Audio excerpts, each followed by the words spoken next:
International Women's Day, a day of visibility, action, and empowerment.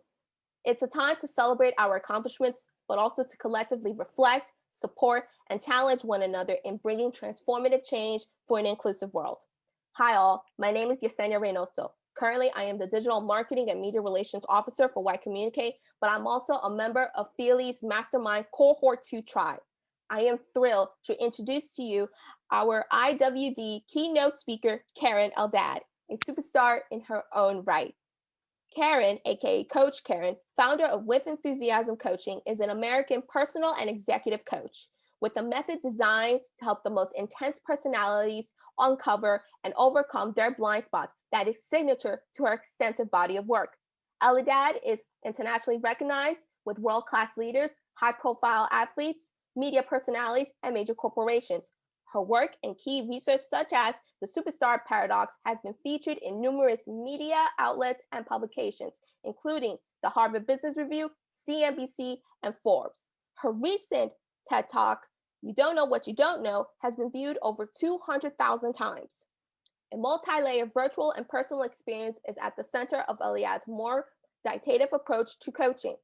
Eldad believes that honoring people's personal experience and inherent uniqueness is imperative to the process of self-inquiry, and her approach cuts no corners and borrows from an ample range of coaching accreditations, including the gold standard International Coaching Federation accreditation.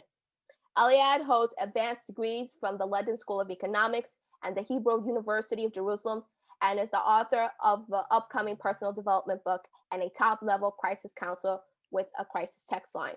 She lives in Austin, Texas with her husband Ryan and their 4 pets, Waffles, Moose, Noli, and Lila. Everyone, Keren Eldad. This is Coach Keren Eldad for Fyli on today, International Women's Day. I am so happy to be here with you for the next few minutes. And in just a few minutes, I want to make a very serious and sincere plea to your heart. I know that you're going to hear from a lot of women today about building empires, getting excited, and getting past self-doubt. And sure, I'm really happy to indulge in those things too. But it's been a really, really hard year. 2020 did a number on us. And I believe that the most important thing we can all do, not only to achieve emotional and empire mastery, but also to really rise to the glorious beings we were always capable of being, is to do a detox. Oh, I'm not here to talk about the cleanse detox, the let's eat less or let's eliminate gluten and sugar and caffeine and alcohol from our diets. But I am here to argue that in the exact same way that these kinds of physical toxins can build up in our bodies and cause disharmony or disease, the exact same thing can happen with toxic patterns of thought. And I want to detox from the toxic patterns of thought, the 5 most common that I have seen coaching more than 500 individuals privately, big companies like Deutsche Bank and LVMH and Salesforce, and as a volunteer on a suicide hotline called Crisis Text Line. Believe it or not, there are 5 toxic patterns of thought, and they come to us all. Now, let's get real about what we're talking about here. People you know, for example, who always talk about how they never get ahead, or there are no good men, or it's absolutely impossible out there, or the economy is so bad. Those people become almost like a self-fulfilling prophecy of themselves, don't they? We all know someone like that. Now let's get even more real. Maybe it's you. I'm about to show you that in 5 dimensions, you too could use a little tweak. And what's really important is learning that you have those tracks in your head. When you start to identify them readily, you can do a couple of things about them. So let's walk you through these top 5 and some very basic tactics that you can use and give you a snapshot of a little bit of emotional release in today's session. And if just one person walks away feeling a little bit better, a little bit inspired, with an extra spring in their step, I've done my job. Here we go. The first toxic pattern of thought is jumping to assumptions or making judgment. Let's say that I was in a soul cycle class and somebody next to me was freaking out and I thought, oh my God, there goes my class. What a terrible person. I demand my money back. Okay, totally rational. But what if I stuck around for that entire class only to learn that person freaking out, that person making noise, that person interrupting my soul cycle session was just the father of the instructor who was elated at the fact that she had just survived a major surgery. A completely different understanding emerges when we are willing to sit with uncertain circumstances, not freak out about a challenge, and just ask ourselves, what else could be happening here? What do I not know for sure? Whenever a next challenge in your life occurs, I would like you, instead of jumping to conclusions or judgment, which will always send you into anxiety, anxious thought, and reactive behavior, just ask yourself 3 simple questions. What's the real problem here? Is the problem, or my reaction with uncollaborativeness, anger, frustration the problem? Number 2, is there any other way to see this? And number 3, what other opportunity might be here? If you can go through those 3 steps, which take me exactly 17 seconds, you will be free of judgment and jumping to assumptions, even when you hear those terrifying words, we need to talk. The second is negativity.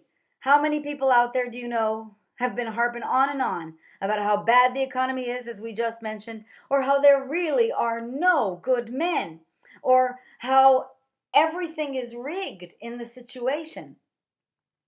All right, look, maybe the economy is a little bit tough, in a tough spot right now. But don't you know some people who are succeeding above and beyond, in particular in this year? Did you know, in fact, that more millionaires are created in a recession year than any other time? And is it really true that there are no good men? Was there an apocalypse? Did we lose all of them? Was I the last one to nab a good one? I highly doubt that too. The best way out of this one is to tell the truth. Literally just ask yourself those questions. Is that true? The chances are it's not always true. And if you can just find one example that proves the opposite, you are outside of the domain or the clutches of being right, and you're going to move into the clutches of being happy. The third is a little bit more severe, as in it takes a little bit more practice to get out of, and it's insecurity or self-doubt. I'm sure you're getting a very heavy dose of self-doubt today, but let me talk to you about it. I know that every day can't be a good hair day and a perfectly, the world is chirping with me and I won the negotiation and I got the promotion day. But it's exactly on such days that we have to start having the courage to be imperfect, to have an imperfect day. That's what vulnerability is. Vulnerability is embracing the understanding that my life isn't perfect and your life isn't perfect either. And therefore, there's no reason to freak out about not being perfect. There is no measuring up. There is no stick in the sky that's trying to line you up. Work on vulnerability by simply being honest when you're down and being okay with the outcome. This takes a little practice, a little more openness on Instagram, but you can do it. A lot more on that, but I promise you I'll come back to Fyli for a talk just about with this one. The fourth is blame and resentment. Here, I'm sorry to tell you, absolute garbage thought, not just toxic thought. In the words of Nelson Mandela, blame and resentment is like drinking poison and hoping that it kills your enemies. Because resentment is actual poison. To sit there and fester in thoughts of something that happened to you 12 years ago that the other person probably isn't even registering anymore is damaging you, not them. Your only way out of this is forgiveness. And for this, I hope that you understand the following. Forgiveness is not about letting other people off the hook. It's about letting you off the hook. And finally, impatience. This is the problem of all millennials and definitely the generations below them. I think Amazon really screwed you up. Back in my day, you had to wait 6 to 8 weeks for a package from Victoria's Secret to appear. Today, it appears as if magic. But life is not like that. The things you're building, the things you're creating, the relationships, the loves, the finances, the empires, they take time. At some point, you have to accept that you have done your best. And when you know you have done your best, let it grow. Just like you let a plant grow. Without stomping on it and freaking out, just let it emerge. Now listen, I know that these are not easy things to put into practice, but I hope they're helping you focus and understand that you can trap yourself in these toxic thoughts and argue for being right about them, or you can start working very gently to set yourself free when these occur.